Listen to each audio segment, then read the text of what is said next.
Okay, and it looks like we're live, Hayley. It does. It does. Well, to everyone who's tuning in, whether you're tuning in from the UK and Europe, that would be a very warm good evening, good afternoon. And if you're tuning in from the US or from other parts of the world, wherever you are, a very, very warm welcome to this webinar, very special webinar with Hayley McKenzie, the founder of Script Angel. My name's Rosalind. For those who don't know me, I am the UK manager for Filmarket Hub, and we are an online marketplace for unproduced scripted projects in development, and we match them with the movers and shakers in the industry. You can check us out at www.filmarkethub.com. And this webinar we're hosting tonight on all things character. We're doing this really to promote our current feature film contest. This is a contest we do every year at Filmarket Hub. It's an English language international screenwriting contest for feature films. And the early deadline is actually today. Today is the 16th of November, for those of you who weren't aware of that, but it is today, the early deadline. So if you're listening to this webinar and you have an amazing feature script ready to submit to our contest, you should check out our website and have a look at that competition. We'll talk a little bit more about it later on. But Hayley's actually going to be on the jury. I'm actually going that way. Hayley's on one of the jury members of this contest, and Script Angel have also sponsored it. And the lucky winner, amongst many other prizes, which I'll talk about later, will get a script development and coaching package from Script Angel worth £2,000. So you'll get to work with Script Angel and the wonderful team that Hayley manages. So that's an incredible prize. I'll tell you more prizes later on, but without further ado, I would love to introduce you, Hayley. You are a friend and a great partner of Filmarket Hub. So, but to those of you who don't know Hayley, I'd just love to give her the floor to tell us a little bit about herself, about you and your work with Script Angel. Thanks so much, Rosalind, and hello to everyone watching live and on catch up.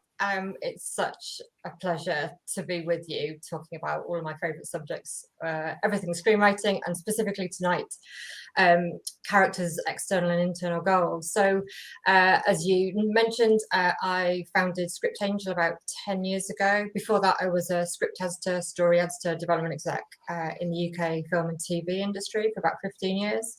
And then I founded Script Angel to help emerging writers to get that professional script development support with their work. So we now coach writers, providing script development support and career advice for on the verge and early career screenwriters all over the world. We also work a little bit with producers and production companies as well, and we sometimes do training programs with other organisations. I'm about to go next week to Channel 4's Bristol Hub. We'll be doing some training with their new writers scheme cohorts. We work with Screen Yorkshire, we've worked with Sky, so yeah, we do lots of exciting new writer talent development programs as well. Fantastic. Yeah. You're clearly a very busy, not busy at all, and you still come and join us, so we're really honoured.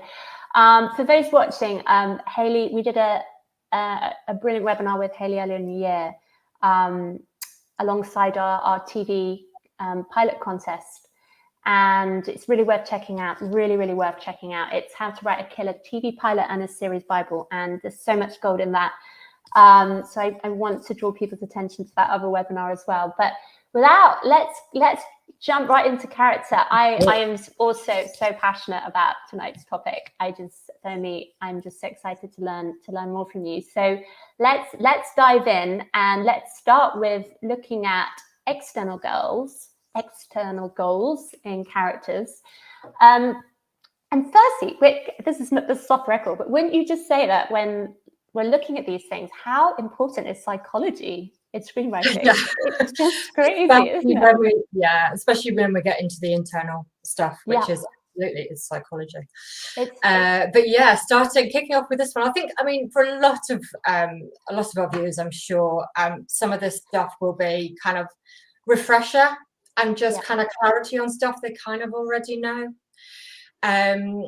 So the external goals are your character's conscious desires, is what I would describe it as. It's the thing, if you ask them, that they know they want and they're trying to achieve it. And it's really critical for providing story momentum. It's the thing that drives your story, because your character is actively, consciously seeking that goal. And it can be anything, you know, it's often very tangible. External goals tend to be very tangible. They're often power, wealth, love, the things that kind of we can all relate to.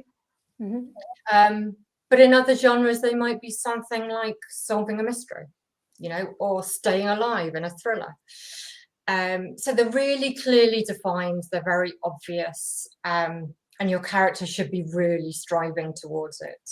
And they give you this fantastic framework. And they really kind of give you all those plot beats. You know, they're the thing that you can throw obstacles in front of. So it gives you a sense of forward momentum, and allows you to create a really clear structure for your story, particularly in films. Fantastic. And so you kind of covered this a little bit already in your answer, but how important are these external goals for driving the plot? And sort of alongside that, I guess, how important are the obstacles that to come against that kind of external goal? I think very, I mean, for me, all of these things that we're talking about tonight, and whenever we talk about screenwriting craft and the tools that you can use, essentially all you're trying to do, however you do it, is make your reader or viewer want to know what happens next. That's essentially, for me, your only job as a screenwriter is to make me stay. That's it. So true. I think we talked about this a little bit before, like, and there are so many different ways you can do it.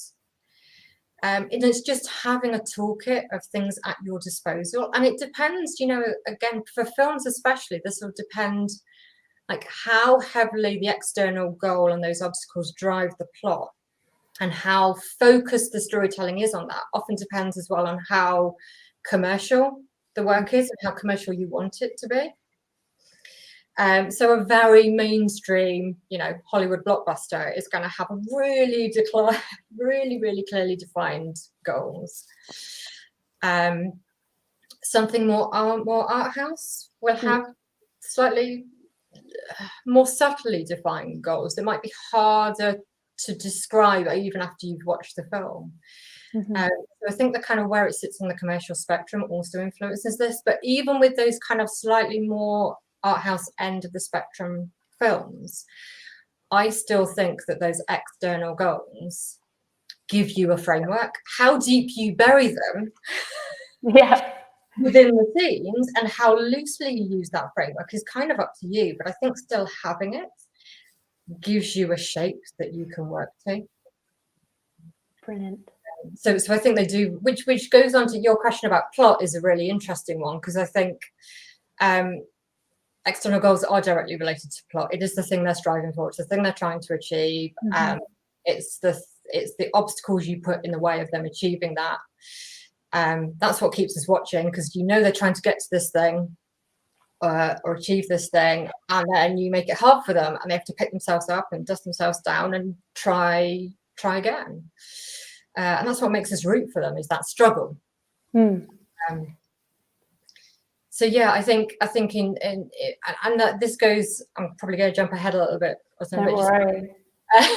This also depends on genre a lot, like how heavily plot driven your film is will depend on how high in the mix the external goals are compared to the internal. So, for example, in a very commercial piece of work, in a genre like thriller or action, those external goals are really clear and very central to the way the whole thing works. In other genres, I think they're more buried and more loosely constructed. Well, we'll talk about that a bit more when we talk about internal goals, I suspect. Right. I have this, like, I know it's going slightly off piece, but just jumping off the back of that, I have a question that in this kind of world where we're seeing a lot of, you know, blending, subversion of genres, is it, if sort of aside from genre, how important is it that, like, all characters within a film or a series have an external goal? Is that important? Does it, even the minor characters, would you say? Yeah, and I think this is where you kind of, it's how you differentiate projects when you're evaluating for something like a script competition. It's the difference between the ones that make it to the semi-final and the ones that make it to the final. It's that next level of writing and attention to detail. When you read a script where every character, no matter how minor, if they're named, they're really clearly defined, and they've got some kind of internal story and some kind of external story, even if it's only 3 scenes across the whole film. It's that level of detail and layering that makes the very best scripts really stand out. Great. So I think absolutely, if you want to get to that next level with your writing, it is paying that amount of attention to every character, no matter how secondary they are. We might talk about that again a little bit more when we talk about internal goals, because that's around character definition, really, because you can't do internal goals unless you've really defined your character. Totally. And that's so I guess that brings us quite sort of naturally onto the next question, which is what's the difference in the playing out of these external goals in, for example, a feature film? And we are slightly more focusing on feature film tonight, but how would that be different in a series arc? And does that again depend on if it's a genre specific film or series? Yeah, so this is really interesting. So external goals are really important in both.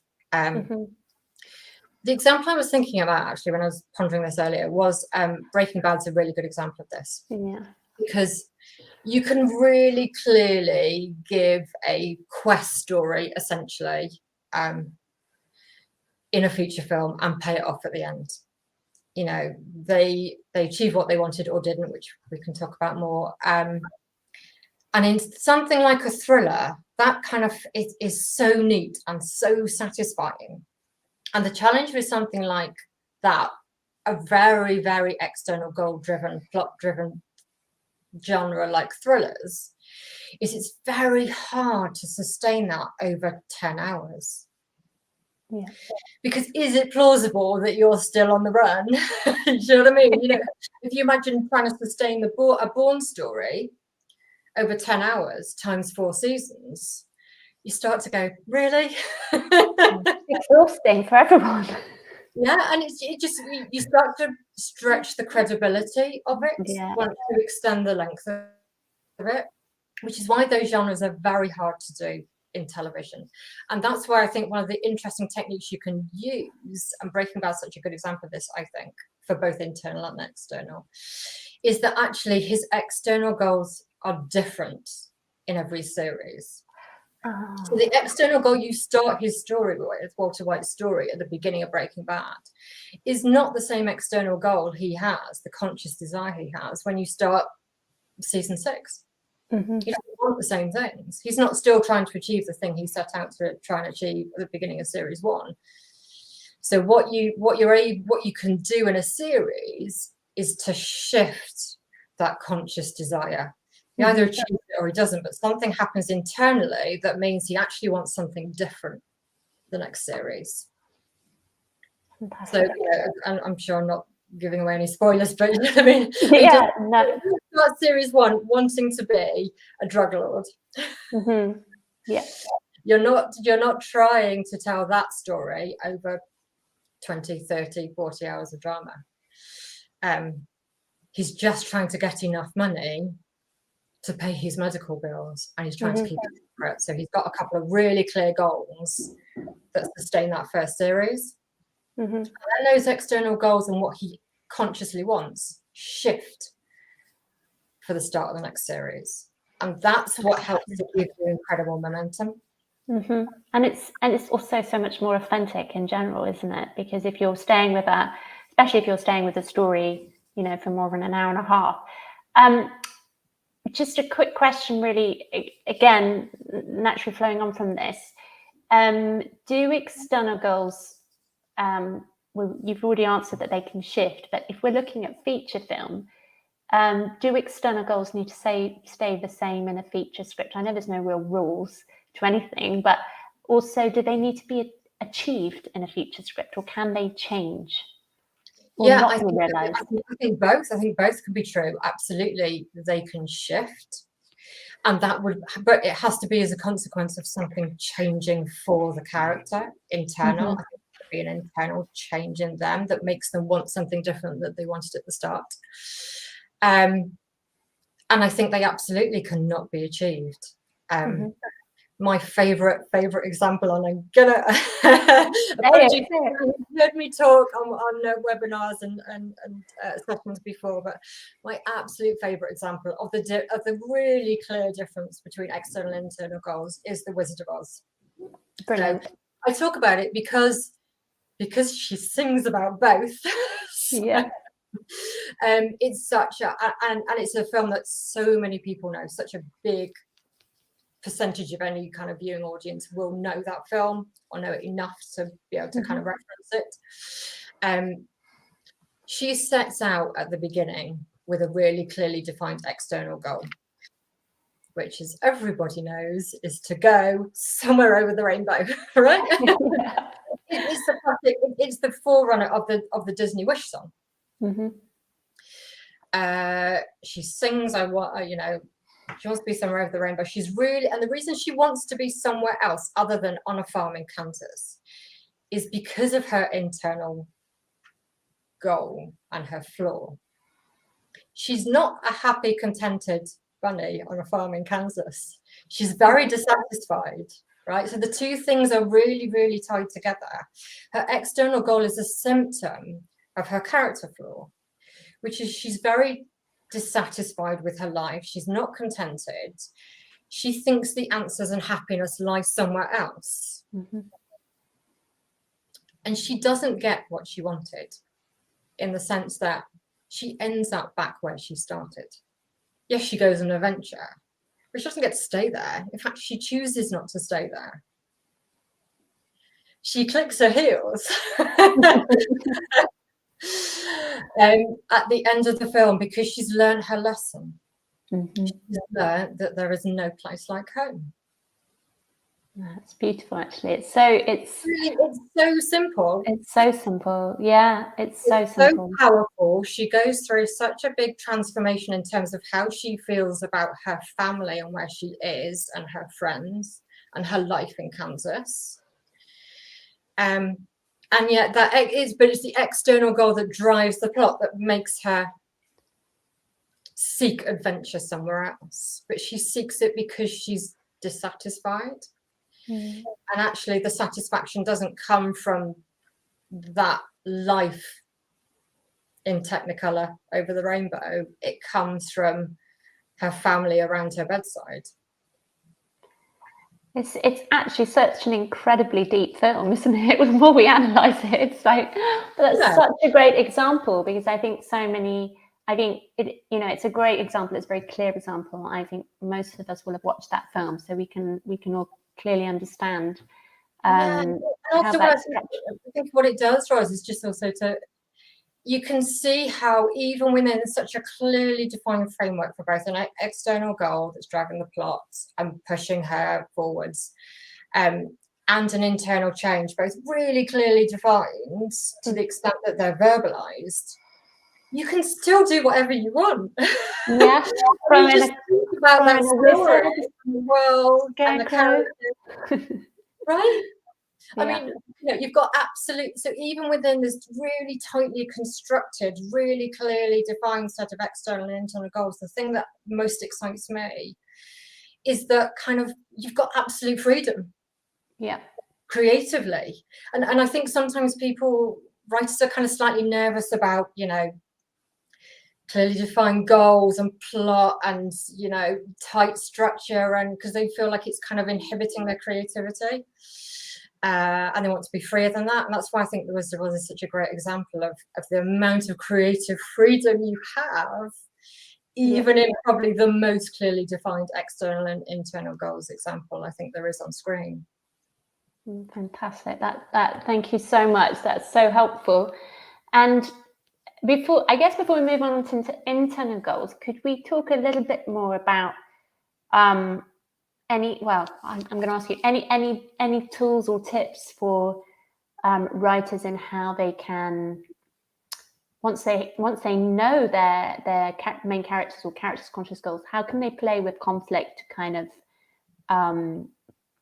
how can they play with obstacles to kind of create that conflict, to keep it interesting, to keep it staying? Absolutely, because you don't just want them kind of working through a series of really obvious obstacles that you kind of could have mapped out at the beginning, kind of as a viewer. You need surprises along the way, and that is, I think one of the things that again marks out kind of that next level feature film scripts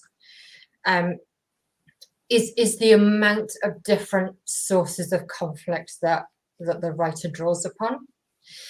So we put an article up a couple of months ago up on Script Angel about this, about kind of creating conflict and all the different tools that again are available to you that you can draw on as a writer. And obviously one of the big conflicts that is happening that makes it difficult, that allows you to make it difficult for your character to achieve their goal, is their own internal flaw, which we'll come on to. So conflict with self, but also obviously it's conflict with others.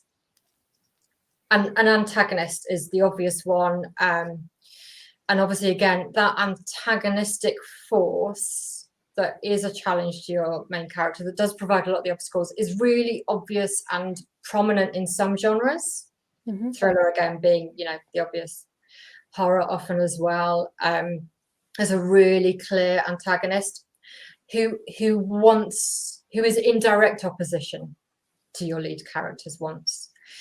Obviously knowing why they're in opposition and why they want something different and why what they want puts them at odds with your protagonist is really important. But even kind of at that kind of supporting cast of characters level, even your character's friends and allies can be an obstacle. I think Moxie is a great example of that, where those character relationships, even with friends, provide lots of conflict and goals. And again, that's because those other characters are so well defined and have their own wants and conscious desires. And when those two things clash, you make it hard for your character to get what they want. So you put other characters in their way. But you can also have them at odds with their environment. I think kind of characters ill at ease in their social environment, in a political environment, in a cultural environment, in a physical environment. Obviously, you know, if you're doing adventure and action, the physical environment is often, you know, a source of conflict and obstacle. So I think there are so many aspects of your story world and your characters, surrounding characters, that provide those obstacles. It's not just, you know, the kind of the obvious one of an antagonist who is trying to stop them. But even then, I think just thinking of other examples, particularly in drama, where external goals aren't as prominent all of the time.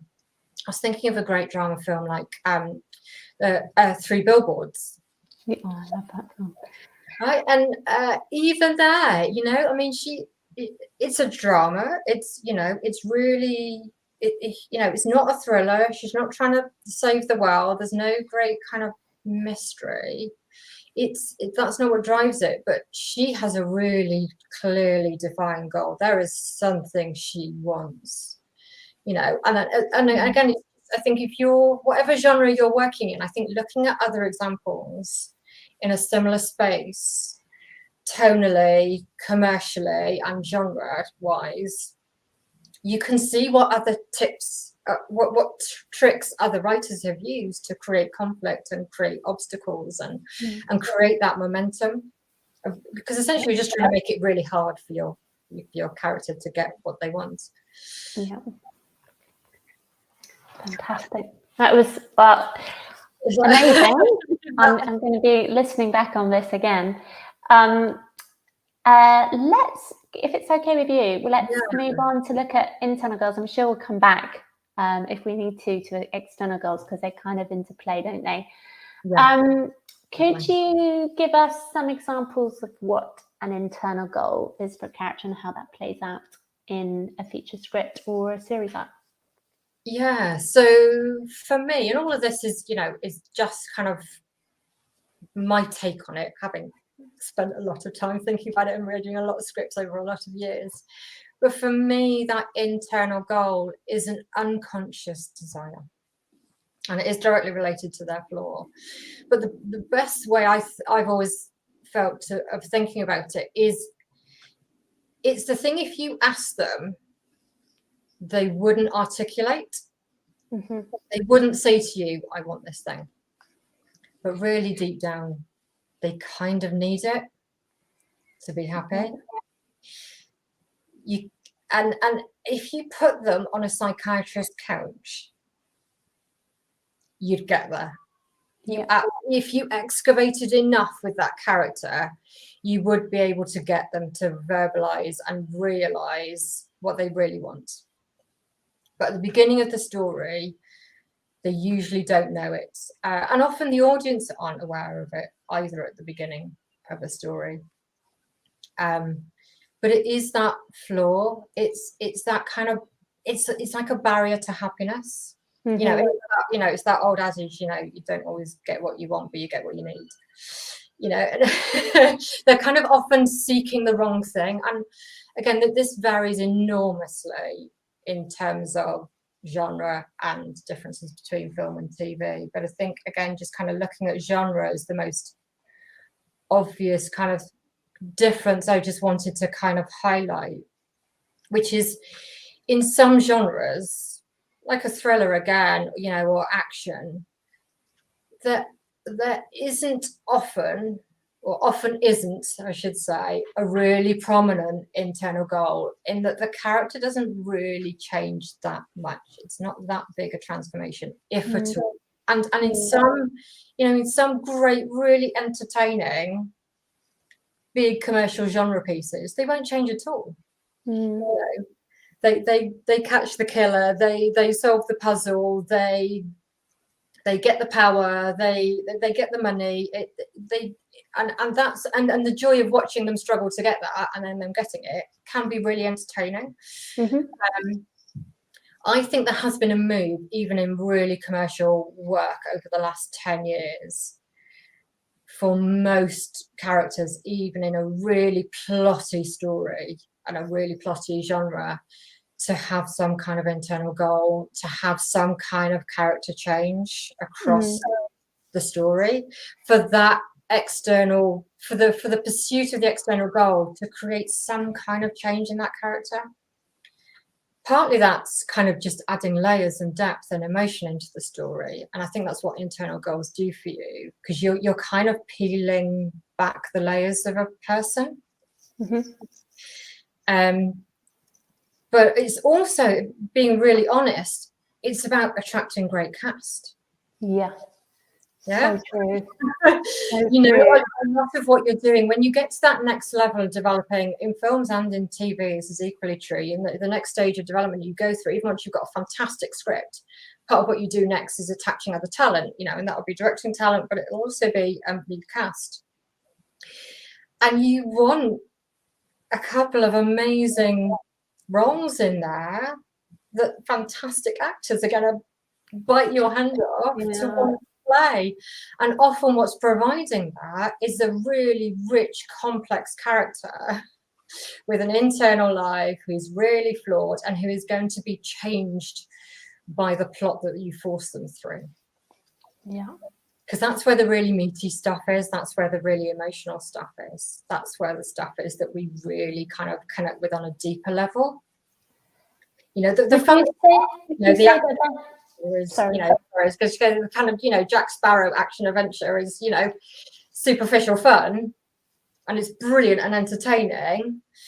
But if you want to get to that kind of, if you want something that kind of is kind of engaging you on a deeper level, it is those it's the internal life of a character, of which they are often, hopefully, fairly oblivious at the beginning of the story.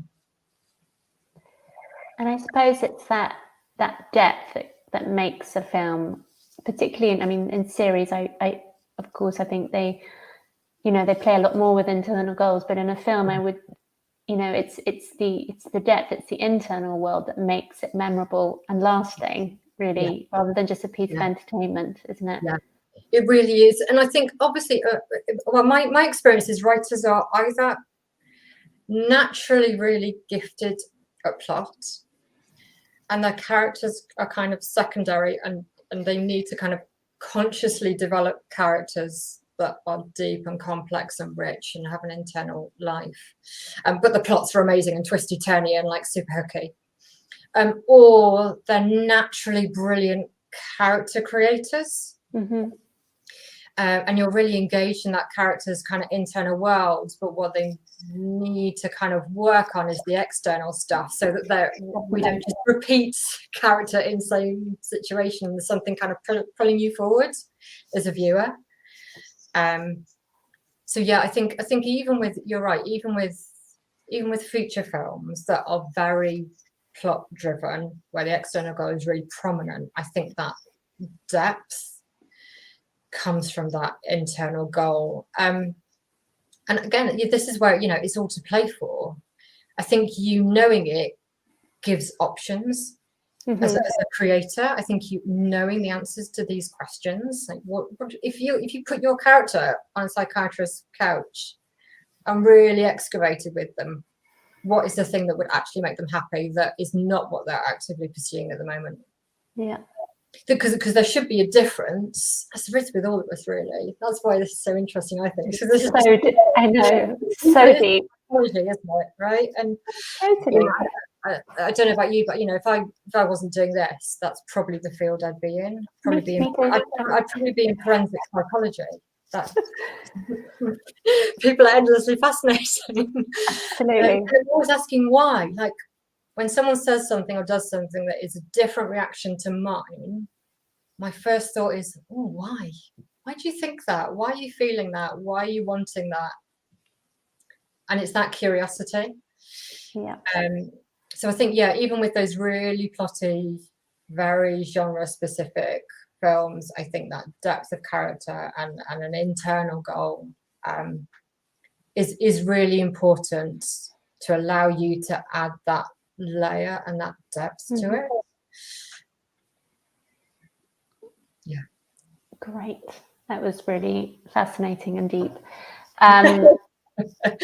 So I'm going to ask a little bit about sort of the attainment and realization of the internal goal, and I wondered if you could talk about that in regards to feature films, but also in regards to series, because am I right in thinking that in series, you know, we don't really, because it's often a continuing.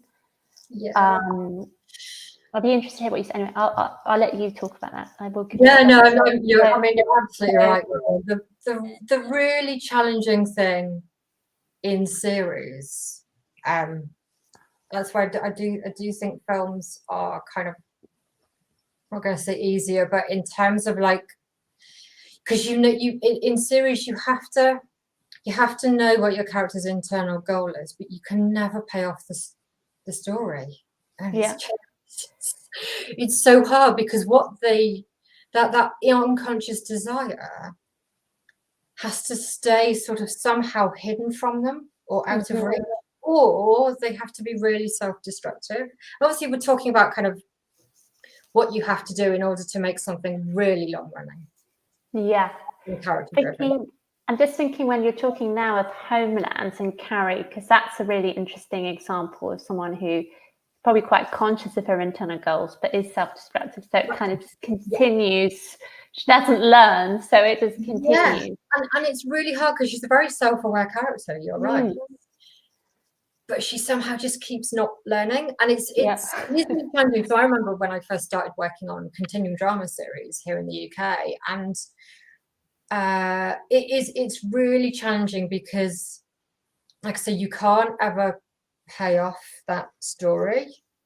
I remember talking about, we're going back a while, so apologies, but I think she's just such a great example of this, of like Kat Slater being like a perfectly constructed, designed, continuing drama series character because her internal flaw is so strong and she's so self-destructive that as soon as you give her what it is that actually makes her happy, she kind of just blows it all up again. Yeah. There's a degree, and often this comes from characters with a degree of self-loathing. That's often the device that you use when you're creating characters who are going to kind of not learn the lesson, in the sense that they're going to kind of blow it all out as soon as you give them what actually is that does make them happy. It is often deep sense of self-loathing, of not being worthy of that happiness. So true.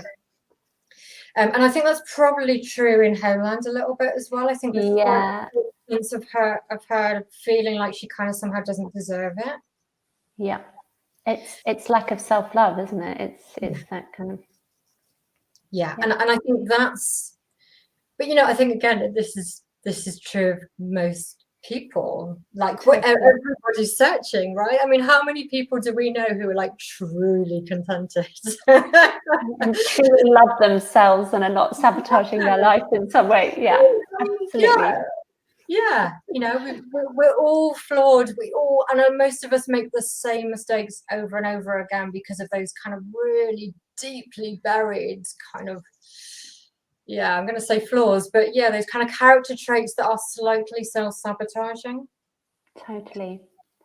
And it's that I think what we're talking about here actually is so fascinating, because I think that is something that is so universally complex and deep, but it really captures audience because it's the human condition, isn't it? We're talking about the human condition here.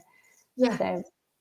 Absolutely. And again, I think in films, I think why films are so satisfying, because you have the opportunity, going back to wisdom, to make a really clear thematic statement. And we've not mentioned the theme word yet, but we haven't yet, no. I'm going to jump to it now. Great. Because I think in a film, you're paying off both.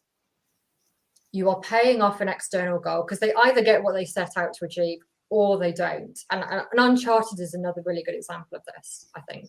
Just taking something a bit more recent than The Wizard of Oz, circa 1936. Because you know that there's a really great kind of action adventure story. It's Mark Wahlberg, it's Tom Holland, it's super commercial, really mainstream, really fun. But it's got really clear external drive. You know, we're treasure hunting. I mean, is that like it's that obvious and prominent? But Tom Holland's character has a really clear character flaw, which is actually he's quite lonely. And so in that film, you get this really satisfying. It'd be really interesting to see what they do with the second one, which I'm sure, and they would be astonished if there isn't the second one. I'm sure someone will put in the chat in a minute that there's one in production now. And like how you deal with that, because in the first film, they very much paid off the internal flaw of his character, which is really satisfying. He doesn't get what he wanted. Spoiler alert. I'm going to do it, even though it's a recent film. The treasure becomes significantly unavailable. They find it and then lose it in quite a permanent way. So they don't get what they wanted. They don't get the treasure they were seeking, even though they find it. But they do both get that kind of internal payoff. You know, Tom Holland's character is changed. He does get what he actually needed, even though he didn't realize he needed it. He gets a friend. And it's really sweet because there's this gorgeous friendship that develops between the two of them. I know obviously they hate each other at the beginning. So it's really sweet, and it's very, very satisfying, which in films you can absolutely do. You can pay off both these external and internal goals. And it's very satisfying. And I think just to kind of touch on theme, if I can. Yeah, please do. It's something we talk about a lot, particularly in series. But I think it's true for films as well, especially when you're in the drama genre. Is that you kind of want your story to say something. Like, otherwise, what was the point of those 2 hours, really? You know, and this is where theme comes in. Like, if you came away from your story, what is the one thing you want people to think or feel at the end of it? What is the statement you're trying to make? And usually what we think or feel to be true, so it's the truth, a truth you're telling as an artist. Yeah. We usually feel whatever it is you've given as the lesson learned by the protagonist. And again, so I'm not a big kind of, you know, no place like home kind of a girl. That's just not my more over the rainbow. Home is where the heart is, right? Home is wherever I am, and kind of I'm fulfilled. Yeah. But I watched that film and I'm like, oh, definitely it's home, right? Yeah, it's where I am. It's my sofa. It's my family around me. The storytelling is so strong that even though really that's not my instincts, it's not my kind of big truth. I watched that film and at the end of that story, I absolutely feel it, that the truth of life, the universe, and everything is to be content in that home environment. That actually, yeah, home is where the heart is. There is no place like home. All of those things suddenly feel incredibly true because it's the lesson that Dorothy learns. And I've watched her learn it and I've gone on that journey with her. So the theme is kind of like a statement you're making as an artist, a truth that you want to share with the world. And it's the realization of that internal goal that dramatizes your theme. So what my advice, particularly if you do want to kind of explore this more, is to make sure if you are really clear about what your theme is, make sure that your character's transformation journey dramatizes that message. Yeah. Because otherwise you're giving conflicting messages. If you think your film is one thing, but what you've actually done with your lead character's changes give a slightly different message, I'm going to take away the one that is dramatized on screen for me, not the one you think I need to learn. And the other thing I would say about theme is, even if you don't consciously clearly define it for yourself as the creator, if you put your character through any kind of change, your audience will take away that message. So make sure that is what you want to say, is what I was saying. Because this does happen. It's like, particularly in the development process, you kind of, you know, your character is changed by what's happened, but it's been sort of accidental. Yeah. And it's only when I kind of say, well, so she kind of learns this lesson. Is that what you want to say? And then sometimes this kind of moment of like, not really. Actually, that isn't what I want to say. Well, then we probably need to change what we're putting on screen.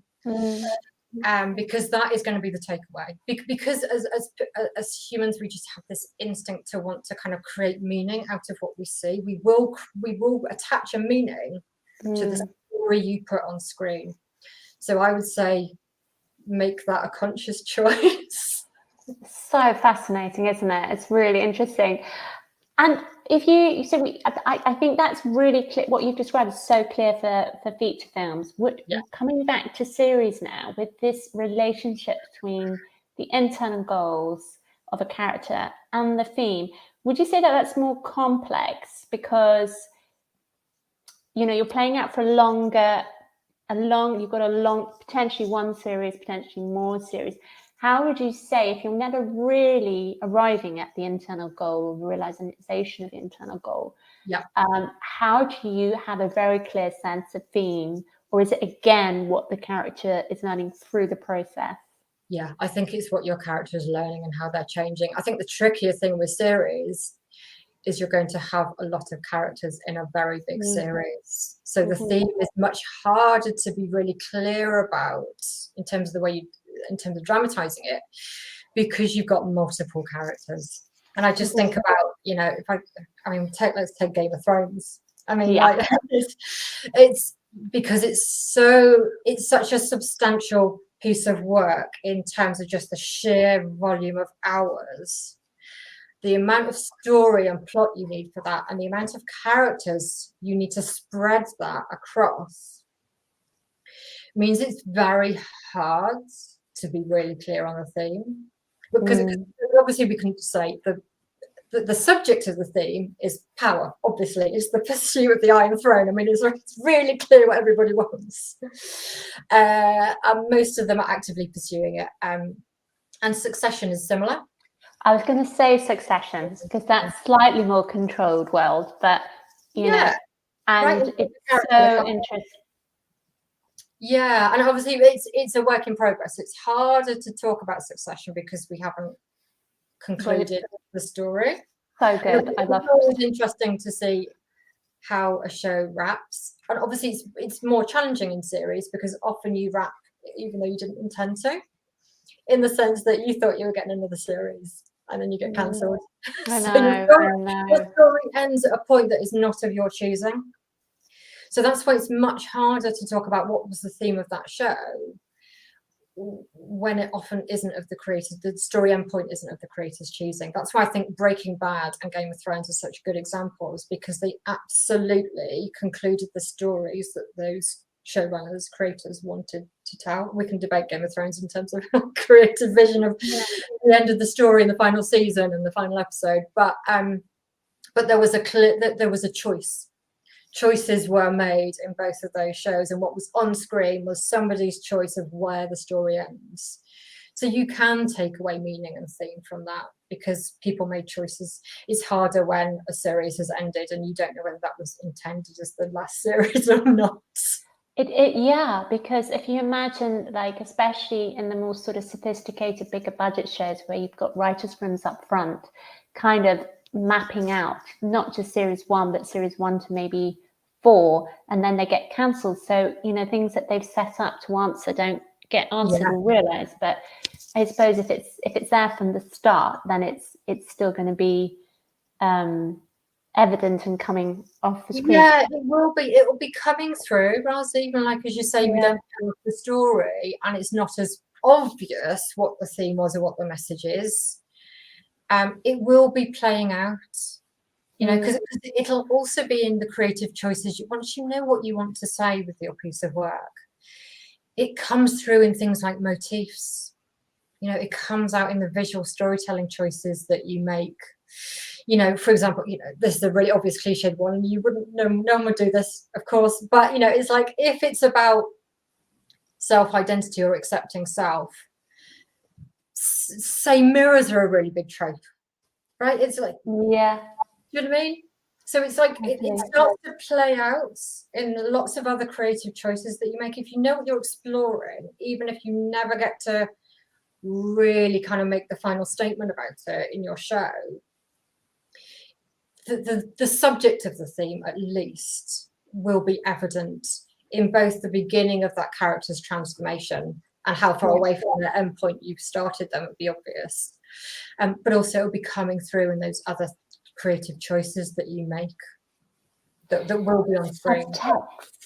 Subtext, my favorite word. No, our favorite word, but it's so true, isn't it? Like, and I think, would you say that subtext within everything we've talked about today is so, how important is that? Because it's, you know, again, it's like, how on the nose should a writer be with this stuff, or, you know, does it need to be quite subliminal? How clear and obvious do you think it needs to be, or can it be more hidden? Yeah, I think that's a really good question. I think it can be really hidden. This is why I really want to encourage writers, even if they feel like, oh, this stuff is just so obvious and commercial in Hollywood, and I'm not writing that kind of stuff. My stuff is, is more interesting than that. I would say that these frameworks are so important, and you can bury them. They can just kind of peek out. Or you can bury them below tons of subtext. Yeah. Right. Or you can make them really on the nose and, have them verbalize it. I mean, there's two extreme versions of this. I would say, I mean, in films, we are able to do work that is incredibly subtextual, where the audience has to work very hard to create meaning out of what you're putting on screen. That makes it further down the art house end of the spectrum, and less commercial, because you're asking your audience to work really hard. The audience gets smaller, and in series we have to be even more commercial than films. There isn't really art house TV, even in the world of global streamers. I would say so you have to bury it to some degree, but not to the point in series especially where like nobody could answer that. Right? You watch those shows, right, where you're like literally like 10 minutes in, or 20 minutes in, what on earth is going on? It's too clever, trying to be too clever. Yeah, and obviously, there is an audience for that, but it's just the harder you make your audience work, the smaller the potential audience is for that show or film, and then we're in the comparison of budgets. So that's fine. If your audience is really small, if your budget's really low, that's fine, because the two things kind of match up. If you're multi-million-pound budget, really high budget, and incredibly art house, that's kind of a bit of a mismatch in terms of like how you can actually take that thing to screen and who's going to finance that. Fantastic. I'm just aware, Hayley, we're actually beginning to get a few questions through. So I was meant to say up front, for anyone watching, please do send through questions, because we're going to now start to look at these. There's a few coming up. So firstly, I'm Delia Chanda. Thank you, Delia. Delia says, to maintain the integrity of the story arc, how much of the internal and external goals of main characters should be exposed in a pilot episode of a 7 episodic dramatic limited TV series? So great question, Delia. So in the pilot, what should be exposed? That's such a good question. Well, I would first of all suggest, definitely, as Ros mentioned at the beginning, go and have a look at the other webinar, because that is all about pilots and what your pilot needs to do and how much needs to be up front. I would say, and this is personal taste a little bit, so I'm going to be a bit contentious here, but I find it really challenging to watch pilot episodes where the whole of the first episode is setting up what the story is. As I don't know till the end of episode 1 what the show is. What's this about? I don't really want to spend a whole hour going, what's the story? Is there going to be a story? Is there going to be an inciting incident? I think you need to get it up and running within the first 10 minutes, if I'm really honest. That said, there are no hard and fast rules. I have read amazing stuff where all of that was delayed until the end of the first episode.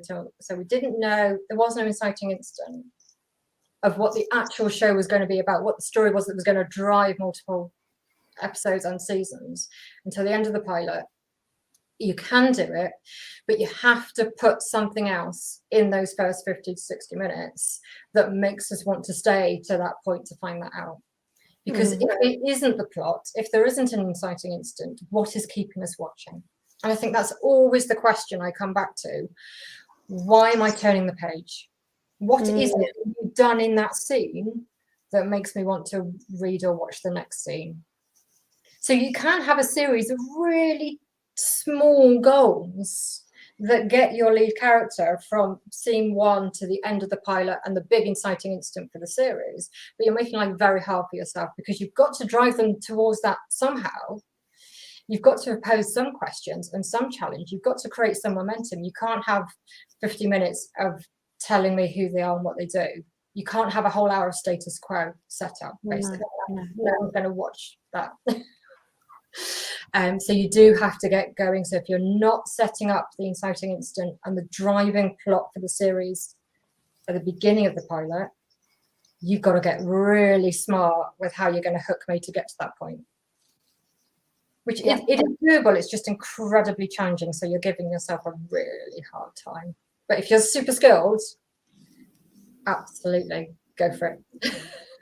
It's challenging, isn't it? Because, you know, so Delia, just to recap, so in the first, Hayley is saying in the first 10 minutes, she wants to know, what is the show about? Is that right? Would you say, what is the show about and why do we need to stick with it? Why should I stick with it? Yeah, I mean, in the way that you would talk about the inciting incident in a feature film happening in the first kind of 10, 15 minutes, I think you need that in the first 10 to 15 minutes of your pilot, not on page 55. No, it's such a good one. It's that, you know, because it's, brilliant. Because you wouldn't watch a feature film where it took an hour to work out what's driving the story, like, because you just wouldn't get to that point. No, you wouldn't, and it would have no climax or resolution. Yeah. So I think if you're not doing that, you have to replace it with something else that achieves the same goal of making me want to turn the page and stay watching. Yeah, excellent. Just to say, one of the tools you can use, and Dilly, do go and watch the other webinar, is to raise a lot of questions. Questions are a really powerful way, because we're such curious creatures. Like, as a storyteller, if you raise a question, I'm in, because like I want to know the answer. So you can pose a lot of questions. Yeah. And hooks. Would you say hooks as well? Yeah, because I think ultimately that's what a hook is. Yeah, of course. You just posing a question. Yeah. Wonderful. Well, we have another question from Sophia, which is okay. So for people starting maybe at the beginning of mapping their script, either or plotting their script, either a feature or a series,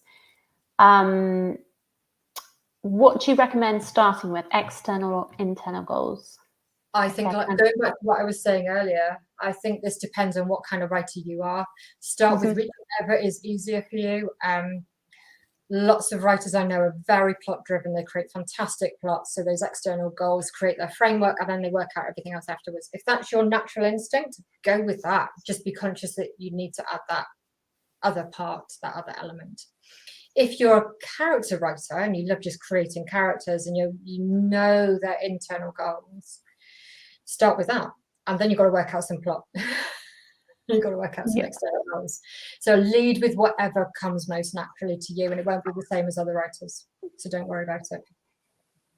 Fantastic. Bring this back to theme again. Just in regards to Delia's question, Delia said thank you. Inciting incident in the first 10 minutes and raising questions through hooks. So would you say that do you think that through the inciting incident we realise the theme? Is it possible? I think it's possible. And is it necessary in the first 10 minutes to show the theme? I think that is next level. Absolutely. Yeah. I think the obvious thing the inciting incident does is kick off the external goal. I mean, that's the point at which your character absolutely knows what they're trying to achieve and sets off on the journey to try and achieve it. So it's absolutely the kickoff for the external. I think it's good for you to start to find very subtextual ways to have hinted at what the theme is and what the internal goal is of your lead character. But you need to keep it quite kind of buried. Yeah. So yeah, I think it is important to get it in there, but you just have to be really careful that you're not too on the nose with it. The whole point of it really is that it should be hidden from your character. They're not conscious of this aspect of them. So you need to kind of way to show it without them becoming conscious of it. Mm-hmm. So effectively, yeah, it's dramatising their flaw is what you're trying to do without them being conscious that it's a flaw. Dramatising their flaw. That's so good. Yeah. So good. I'm just saying, I don't think we have any more questions at the moment, actually. Well, I'm conscious of time as well. I'm not sure how. I know it's been an hour. I think. Yeah. So I think that has just flown by, Hayley. Again, it's just been so rich, and thank you so much. You're such a great teacher. So much knowledge, and I'm sure everyone who gets to watch this will be so grateful for all this information and wisdom. So I would just to wrap up, I'd just like to thank everyone for watching. If you're watching on sort of catch up, thank you for visiting, and please just be aware again, we have an amazing feature film contest that's currently live on Filmarket Hub's website. That's www.filmarkethub.com. And you can see the current call for our English language international feature film contest. The early deadline is today, and the final deadline is the 14th of December. So you've got a bit of time to go and rework all your characters with this brilliant teaching, internal and external goals.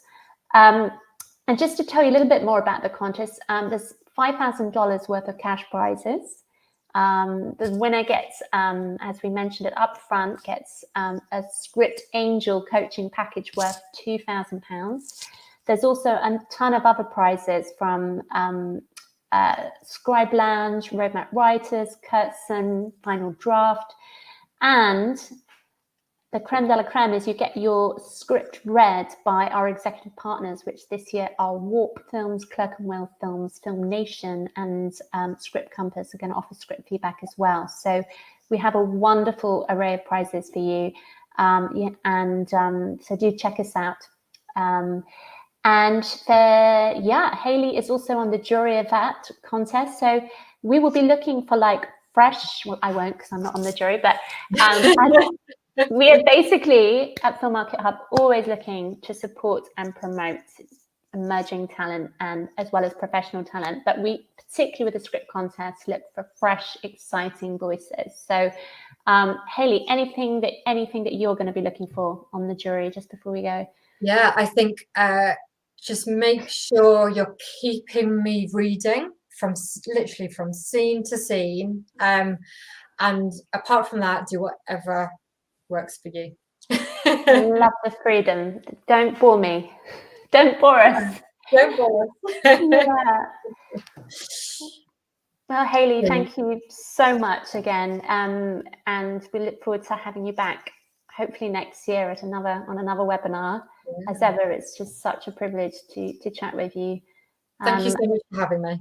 Oh, it's an absolute pleasure. And for everyone watching, Script Angel is an amazing development service offering mentoring and coaching and development to screenwriters, both emerging and professional. So if you are looking for a mentor or some development help, thank you, Nelson. I just waved. That's so embarrassing. You're like, hello. No, it's like. But yes, do check out Script Angel as well. And for any questions on our contest, you can visit us at www.filmarkethub.com, and there's lots of information about the feature contest there. Thanks for tuning in, everyone, and thank you, Hayley, and see you very soon. Thanks. Bye-bye.